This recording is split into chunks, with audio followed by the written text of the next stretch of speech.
Welcome to our presentation. In this presentation, we're going to show you guys how to execute multiple aviation construction projects, and we'd like to show how to use NetPoint to do so. The topics that we're going to talk about, we have the introduction of ourselves, of course. We would like to introduce our client. We're going to do an introduction of the projects that we're going to talk about, the solution, of course, and then we have a conclusion for you. First off, we're going to introduce ourselves. I'm Jorden. I am a project controller with roughly 8 to 9 years of experience in oil, gas, aviation, and education. The larger part of that part, I worked in Holland. I've been using NetPoint since 2016, I would say. Even before I joined at PMA. So I'm pretty confident that I'm pretty skilled in NetPoint. Also used Primavera P6 and Office a lot. I'd like to give the word to my co-presenter, Alberto. Well, hello everyone. My name is Alberto Martinez, and I'm glad you were all able to join us today. Similar to Jorden, I have experience in the aviation, education, commercial, and transportation sectors, with my experience expanding across multiple countries and in between schedule and cost management. Software-wise, I'm highly skilled in P6, and I have experience using NetPoint. And well, that covers us, but there is another part of this presentation that I am sure we need to start introducing, and these are our friends from United Airlines. And with this, I would like to provide a warm welcome to Gregory Wheeler and Chan Palombo, who gladly accepted to join us and actively participate in this presentation. Both Jorden and I have had the opportunity to work with them, and I am sure there is no one better to present themselves other than the specific people we're talking about. So with this, I give the word to Greg. All right, thank you so much. I appreciate the warm introduction. So we're really excited to be participating in this presentation and excited to talk about how we've used NetPoint to support several capital programs at United Airlines. Just a little bit of background. My name is Greg Wheeler. I'm the Director of Planning and Development for the Midwest region. And within my region, I have responsibility and oversight of large capital improvement programs in supporting our customer and passengers throughout the world. Sean Palombo, who you'll be hearing from in a little bit, is one of the project managers on my team who has been focused on some of these larger programs. So I think you'll be getting some benefit out of his experience and how he's used NetPoint. The Planning and Development Group is really a strategic partner for our customer experience, finance, and network groups as we develop what we want passengers what the passenger experience should be in the future. And when we look at how we include the airport programs, it adds an extra level of complexity, most notably the O'Hare 21 program, which some of you may be aware of, which is a $8.5 billion terminal program at O'Hare. So as we move on, at United, our mission is to connect people and unite the world. And the Planning and Development Group is that strategic partner that supports the planning for the facility needs in the markets that we serve. Structurally, we have presence in each of our hubs, working with our local leadership and being that conduit to vet options that align the needs with the strategic objectives of our company. As we like to say in planning and development, it's not about being task takers. We are value providers. And our value is the expertise we can provide during the early planning and scope development of where United invests its capital dollars. So on the next slide, you'll see an example of all the projects that we have at some of our hubs. So for example, at Dulles, we were working on a large terminal redevelopment program, which included the expansion of Polaris Lounge. O'Hare, they recently completed a North Airfield program, which expanded several hangars and ground maintenance facilities. At Newark, we've been installing kitchens to support the onboard product. Houston, baggage systems have been a big area down there. Denver has been having some concourse expansions recently that you may have seen publicly. And then within San Francisco, we always have work at our maintenance base, and LAX recently completed a terminal refurbishment. So this gives you an idea of kind of the broad nature of the projects that we have, and the project managers that support planning and development work on every single one of these, all the way down to small line station relocation type projects. So We have a couple of examples here that we'll be going through where it shows exactly how we've used NetPoint to integrate some of these larger programs.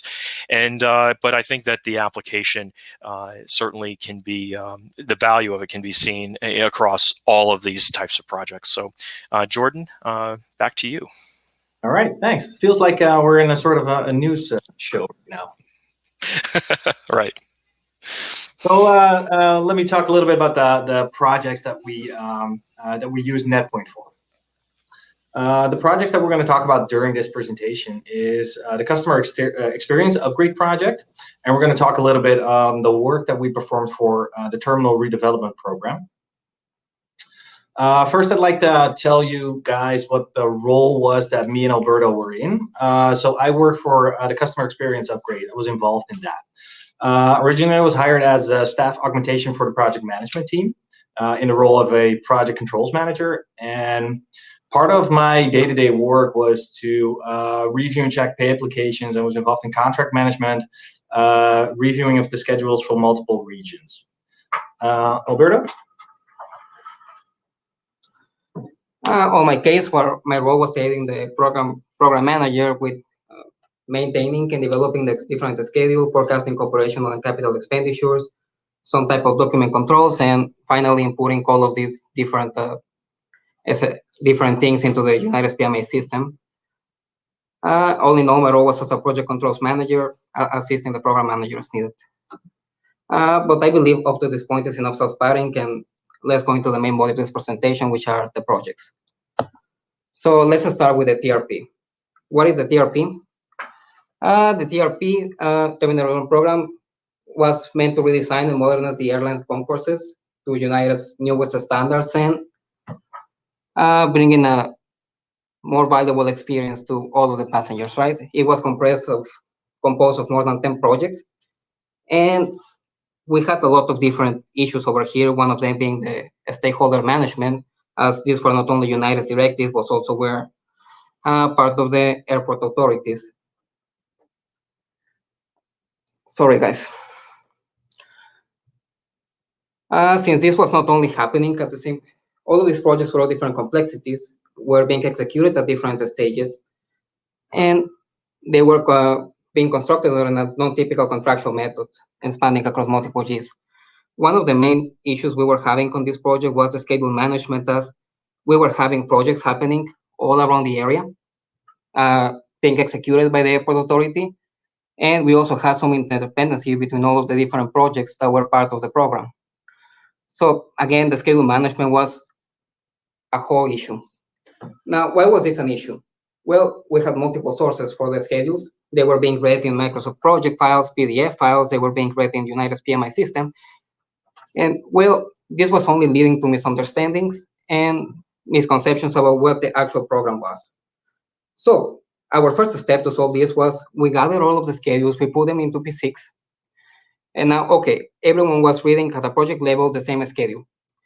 However, this was still not giving us the full overview of what the program level was, as in order to reach that, we will be adding different activities into the different schedules that will mess with the templates that were developing beforehand for this. Now,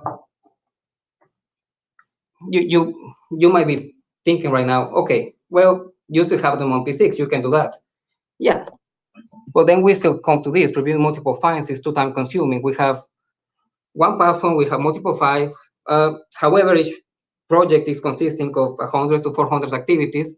Let's say 10 projects, as I mentioned earlier, that's 400. We are talking about 4,000 activities, which will amount in P6 to around 30 to 50 pages at every single moment. Any different person would like to see what was happening at the program level. Now, time is whole, guys, and this is certainly not an elegant solution to be looking at 30 to 50 pages every single time I need to know where my program stands at. So this was not the final solution that we could come up with. Now, our second solution, or our second attempt at making this was dashboards. This helped with the financial aspect, cost management, risk management, updates, and everything else, but the scheduling was still lacking because we could not come with a specific elegant solution that will not be prone to human error, such as a table and color bars. And even then, we we did not have a specific way of showing the schedule at the program level that will not involve sync out multiple data without it being skewed at any given moment. Well, before we go on to how we actually solve all of our problems schedule management-wise, I will give back the work to Jorden so he can talk a little bit about the CX project. All right, thanks, Alberto. So the customer experience upgrade, the scope here was to upgrade the current hold rooms that United have. And for the ones that don't work in aviation, a hold room is the place that you wait before you can board on your airplane. And as everybody that has been to various airports lately, those hold rooms can be a little bit straightforward. It's just a place that you can sit in, not really an enthusiastic place to be in. So we wanted to completely redesign the hold rooms to the new United standard. At the time, we had roughly 6 projects simultaneously under this flag of customer experience upgrade.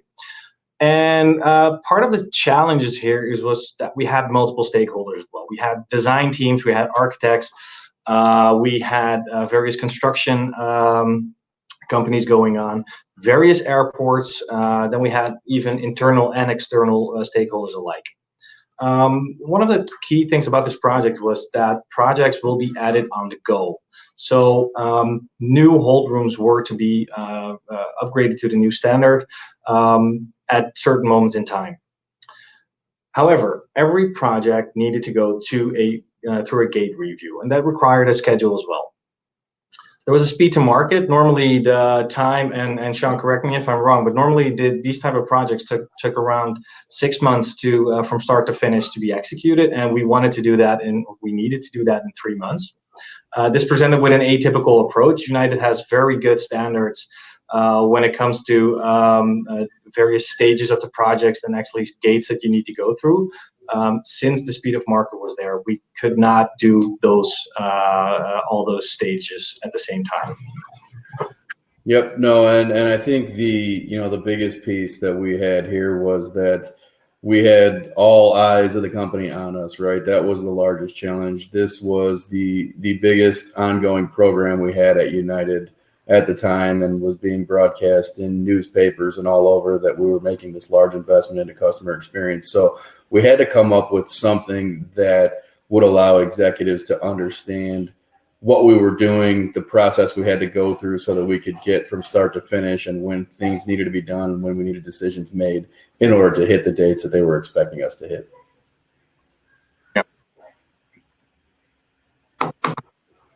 So yeah, here is the top left corner, as you see, is the bus station seating that we like to call. It is original to the terminal, 1984 seating that had been there ever since at O'Hare, and was something that obviously needed to be upgraded. There was no power, no anything. You didn't even really like to sit in them, although they were actually very comfortable.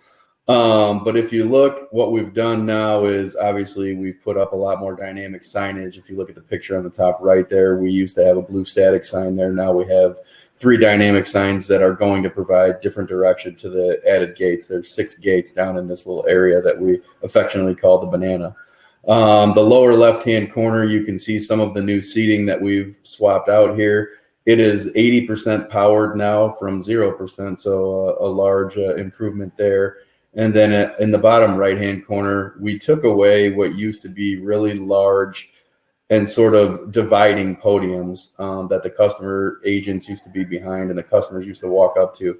And it kind of felt like we were blocking off the agents from the customers, and we wanted a little bit better relationship between the agents and the customers as we had our interactions.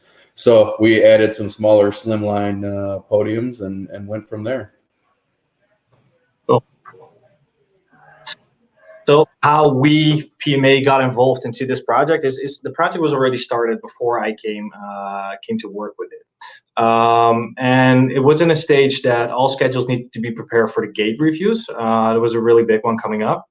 However, the condition was that the schedules at least needed to be done in the project management system, which provided some challenges. It was an MS project type scheduling system attached to that. at that moment in time, and that's a really important one, management had made some remarks about the schedules.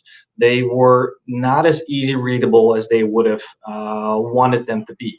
The overview that came out of that project management system was not, I will almost say, sufficient enough to be of a good overview during those gate reviews. And at that moment in time, I got a question if I could present something or could prepare something that would have helped with those gate reviews and help people make the right decisions at the right time.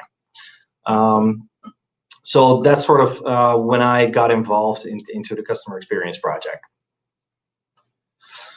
So we got a project management information system without the ability to sum the different projects, but the requirement that everything needed to be in there. So the outcome was a lot of different projects working in the same MS project type file, which was sort of well, challenging to say the least.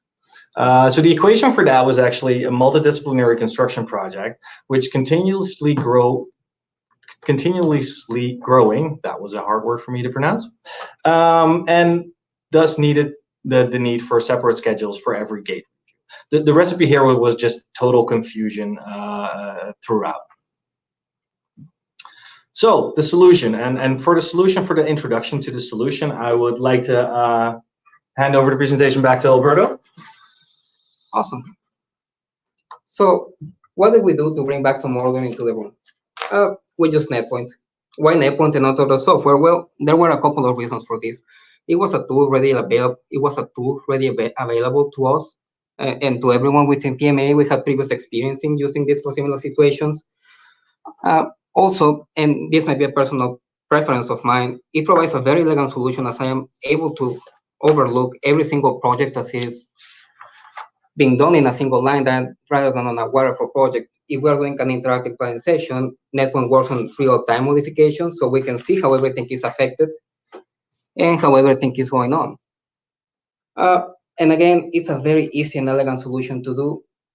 And before I go more into how the final thing looked in NetPoint, I'm gonna diverse a little bit around here. Now, on the past couple weeks, I'm sure everyone has been as well as I am.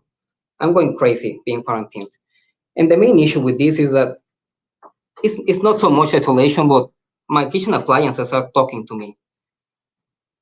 Now, my dishwasher is telling me that it is ready to wash all the dishes. The sink is telling me that it is full of dishes that need to be transferred to the dishwasher. There are more pots on the stove. The blender is waiting for me to finish making a smoothie. The refrigerator has fruit. Blender cannot finish until the refrigerator is out. Everyone at the same time is talking to me, telling me something absolutely different, and it is all related to the same thing. How do I make sure the kitchen is clean? And well, right now, you're probably thinking, hey, why is this crazy guy talking to me about kitchen appliances instead of NetPoint? Well, the reason is that if we start looking at it, it was the same issue we were having at the TRP. We had 10 different schedules, all telling us the absolutely same thing, and all telling me that that there was something that we could do. Everyone talking at the same time, driving me crazy.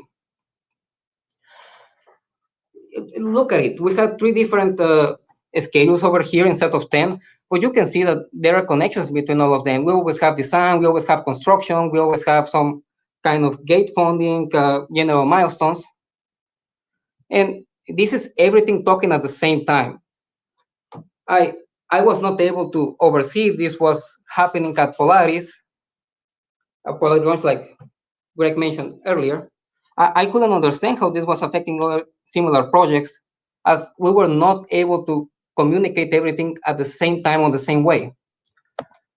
So what we did is, same as in my situation, if you look, the blender was the one holding everything up because it was ready for things from the refrigerator that were going to the stove, that then we're going to the sink, and then we're going to the dishwasher. It was a connection between everything else that was not apparent at the end. So we grabbed all of our schedules, we put them on a blender, and here you go. Now we're able to look at a very elegant launch. We're able to look at every single project on a single line, and we're able to compare as well. Hey, I can see that there are different colors, and how are their colors vertically aligning between each other? Now, here we're missing a legend, of course, but when the legend is there, you can see that all of green is funding. Okay, funding is happening on this time, and I can see that it is happening for all the same projects at the same time, which means, hey, we either need to start moving everything up, or there will be an over allocation over there. And talking about our allocation, this also means that we can start resource loading this, and we can start seeing how everything is happening, cash flows, resources, allocations. The potential for this program schedule is, albeit not infinite, it's certainly bigger than what we ended up being with. And that also brings the potential to bring more value in the future. And again, up to this point, I'm only talking about the TRP. And I will let Jorden talk a little bit about what he did with the CX upgrades. All right, so the solution for the customer experience upgrade is not really so much different than what we did for the terminal redevelopment program. Super surprising, I know. However, there's a challenge, and I'd like to talk a little bit more about that challenge, because how do you convert larger construction schedules back into NetPoint? NetPoint has the ability to import P6 files, MS Project files, so that's not the problem. The issue is that you will still have the same amount of activities in your NetPoint schedule.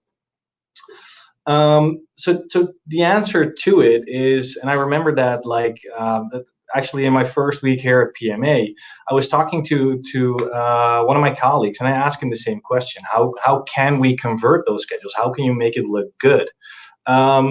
He told me it's an art, and I'm super thankful for that, but I needed a little bit of explanation how to do that. So this is actually what I'm presenting as something that he explained to me, how you convert that. And I would like to share that with you too. To make the analogy, I know everybody just ate, but we're still going to use food. I'm a huge cheesecake fan lover, and especially with quarantine, I started to do some baking again. So a couple of weeks ago, I made a cheesecake, and this is going somewhere, I promise you guys. So I would like to take you on my store trip and tell you how I came to my cheesecake ingredients. So the first thing that I did is I walked to the store and got myself a basket. I walked to the cool section. I got some cream cheese and eggs, of course. I walked to the sugar baking goods, get some sugar, and I got some white chocolate because I like a white chocolate cheesecake. I had to walk back to the cool section because I forgot my cream fraiche, which is highly essential. Then I walked to the cookie aisle, I grabbed the biscuits, walked to the register, and I paid, and I walked home. At home, I turned on the oven, grinded the biscuit, melted the butter and the sugar, added to the biscuits, mixed that, pressed it into the bake form, and I baked it for 15 minutes. So other than nobody ever wants to do grocery shopping with me because I'm highly chaotic, unlike work, I could have translated this to you guys a little bit different. I could have just said I bought the ingredients for a cheesecake and I baked the cookie crust, which is it's a better overview to the audience that I have right now. You guys are not interested in how I did my grocery shopping. You just want to know, oh, ingredients, yes, and you made a cookie crust out of it. That's good. So the answer is summarizing your schedules. And at PMA, we have a sort of a 3-step program, if you will, where we identify, we condense, and we simplify. And identify, the first part is that you just determine which activities you want to include in your schedule. With condense, we categorize those activities and we'll combine different activities. And then we simplify. And that's something that the fashion industry is telling us for years: less is more. If you have simpler schedules, your schedules will just be easier to understand for your audience. So for the coming slides, I will give you guys some examples on how to do this, how to use this 3 steps, and give you some examples to it. So identify. So the first most important step of identifying your activities is your critical path. It's your most important path in your schedule. It's the least flowed path or the longest path, and it's important. Without this, you don't have a correct schedule. For the P6 users that we have right now, they probably know this already, but in P6, for example, you can have a filter for your critical activities, your longest path, and your total flow equals less than 0. It will generate your critical path. You can also use your schedule lock. It will list the activities that are critical. But you can also look at the Gantt chart, look at the red activities that you have in your schedule. All of this is, of course, based on that the schedule that we're using is correct. Second part of identifying your most important activities is your near critical path. Near critical path is the path that is secondly important. It doesn't necessarily need to be, it's not the critical path, but those are activities that eventually will become critical if you neglect them. So if we look at the small example here, we have a very obvious critical path of activity 1, 2, 3, and 4. But the near critical path here, if you disregard activity 5 and 6, eventually if you wait long enough, if you neglect them long enough, they will become critical. So we want to include those activities into our NetPoint schedule as well. Most likely you will have multiple near critical paths. If you want to get them out of P6, you can group and sort by total float and then float path. This will create a nice list of your near critical activities. The last part of identify is look for the important activities. These can be activities that have a high duration. Think of procurement, for example, major milestones, or connects your critical with your near critical activities. The key objective of this part is to gain trust with your audience. This is super important. It can be that your audience is looking for certain activities. I worked for projects that a project manager really was focused for some reason at one major procurement item. I think it was a compressor at the time. The compressor was not necessarily critical by float. We had more than enough time to get it outside. But every review of the schedule, he asked, where's my compressor? What's my compressor doing? So for your NetPoint schedule is take that compressor and add it into the schedule, because it's the first activity that your audience probably going to look like. And it will help you approve that schedule. You will gain confidence, your audience has confidence in that schedule, and they will immediately say, yeah, this is good. We actually see what we want to see in this schedule. Second part of the steps is to condense your activities. So we have all of our critical, non-critical, important activities added into our NetPoint. Right now, we need to condense them, and we do that. We do that by categorizing our activities. So the focus here is we still need to focus on our primary objective. Then we're going to categorize our activities, but we need to do that while understanding the need of our audience. This requires a scheduler or person who's preparing that NetPoint to get off your desk and actually talk to the people, have the conversations. How can you condense? How can we make that visible? So focus on the primary objective. In my mind, this is a very important step, but it's highly overlooked. So who are you preparing your schedule for? Is that for that management level? Is that for the foreman level? To give a little bit of an example here, a couple of years ago, I worked for an oil gas company back in Holland, and I was asked to prepare a schedule. So I was doing the EP schedule, and eventually we needed to have a construction schedule added to that. And we hired a very senior construction scheduler with over 30 years of experience to prepare that schedule. And what he did is he basically, while having an enormous understanding of the project and the needs, he made that schedule by himself. So he looked at the drawings, made that construction schedule, and it was up until the correct dates. But he came up and added 8,000 activities to a 6,000 activity schedule already. So it became a massive schedule. And we had a schedule review meeting afterwards, and the client was there. And the client was looking for certain items in that schedule. And he just had an enormous list of activities that needed to be done without just activities that needed to be done in the field. He lost track of what his audience wanted to see. He couldn't produce that in the schedule, which was actually super annoying. And eventually we needed to redo that to get that focus back. So focus on your primary objective. Who are you making your schedule for? I cannot stress that enough. So categorize your activities. let's say we have critical and non-critical activities in P6, for example. We have activity A, B, and C. With a waterfall method, we can see A, B, and C listed down below here. What we can do is we can condense those activities fairly easy within NetPoint, but the most important part is that we keep our description right. So we need to keep A, B, and C listed there, so we know which type of activities are in our one line. For other activities, so let's say we have A, B, and C here, and we have them in P6. They have a large float between them. Because NetPoint uses the GMP method, and it's been mentioned in previous presentations, we have a great freedom in placing activities. So what we could do as well is we put it in milestones. We have start of A and finish of C. We know they're connected, but it looks super clean when you have it in your NetPoint. So second step of condensing, it's understanding the need of your audience. Who are you preparing your schedule for? And this is a super important step in condensing your activities. So let's say this schedule that we have right here. It's a nice schedule to have on a foreman level. It contains everything that he needs. He can see it for north elevation, west elevation, and east elevation. The activities are there. He sees the critical path. That's perfect.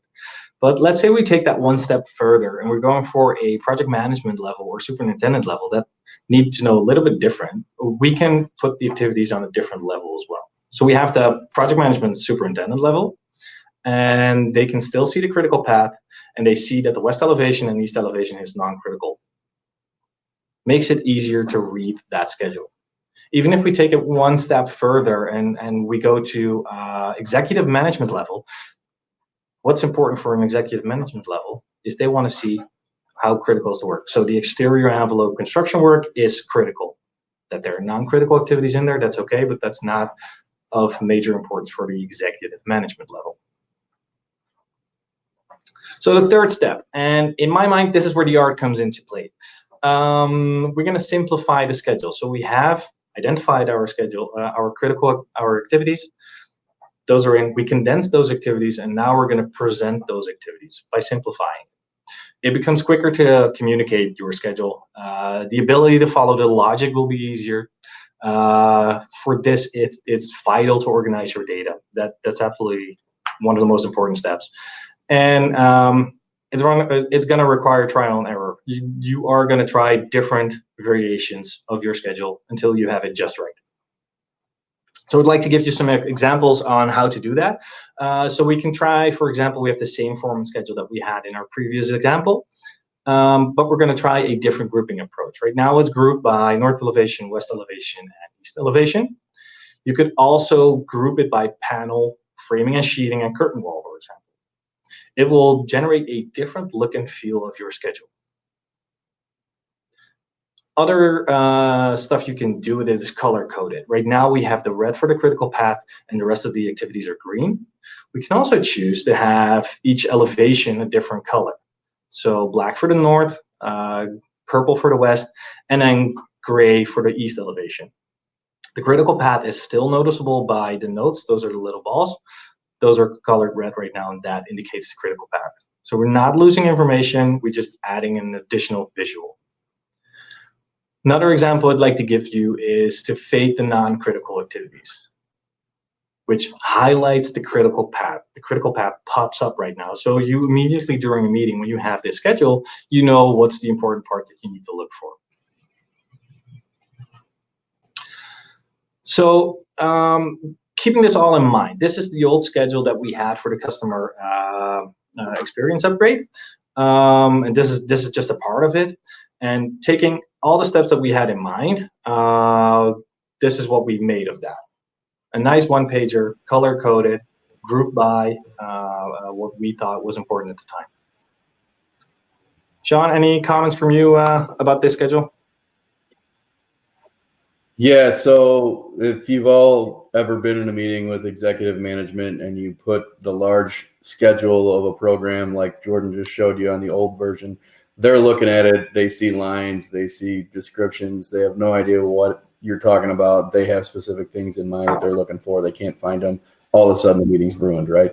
So what we needed to do was something like this that could show them number one, there is logic between everything that we're doing, and this is why we need X amount of time. But number two, here's the important pieces that you guys want to know about so you can see how we're going to get to the date that you want us to get to.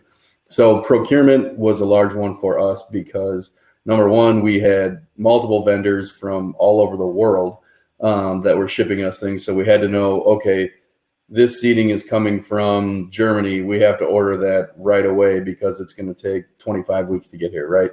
And, so those type of items that said, okay, you guys need to approve this by that date so that we can move this forward. And them looking at this schedule, all of a sudden they can see, okay, procurement, you guys have it by the 4th, so you're going to start construction then. And the activities that went on at the gates were basically the exact same thing.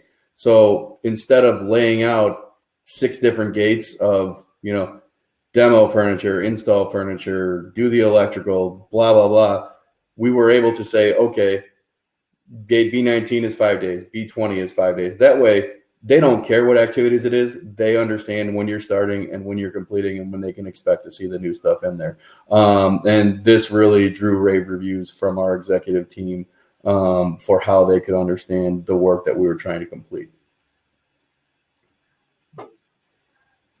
Thanks.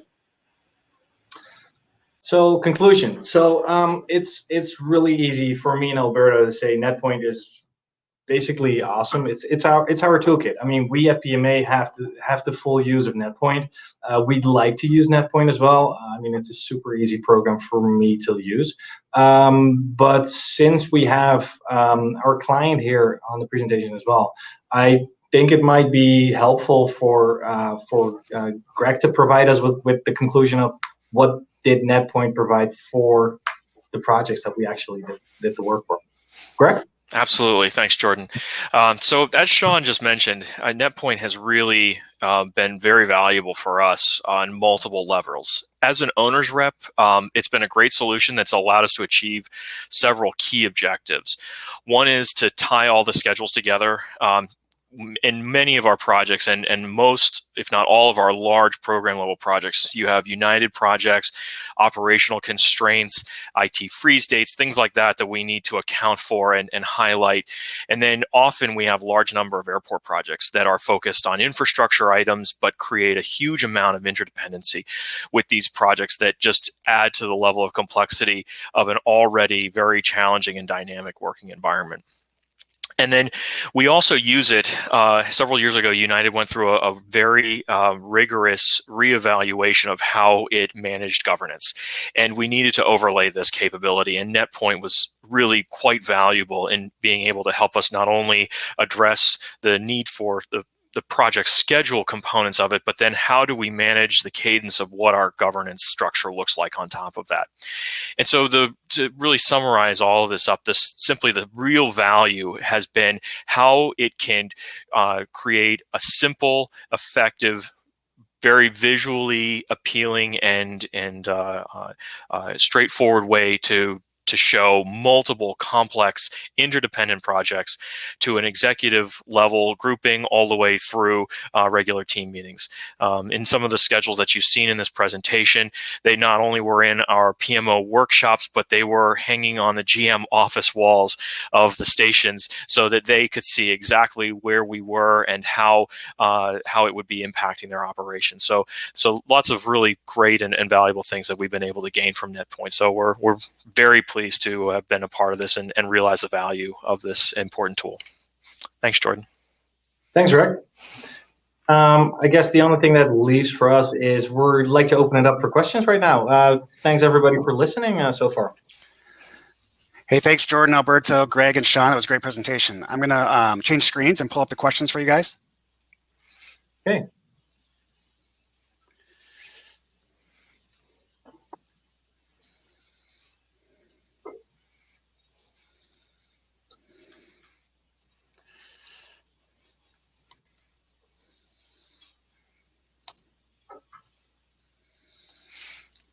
Can you see that first question? No, but I can open it up. Yeah.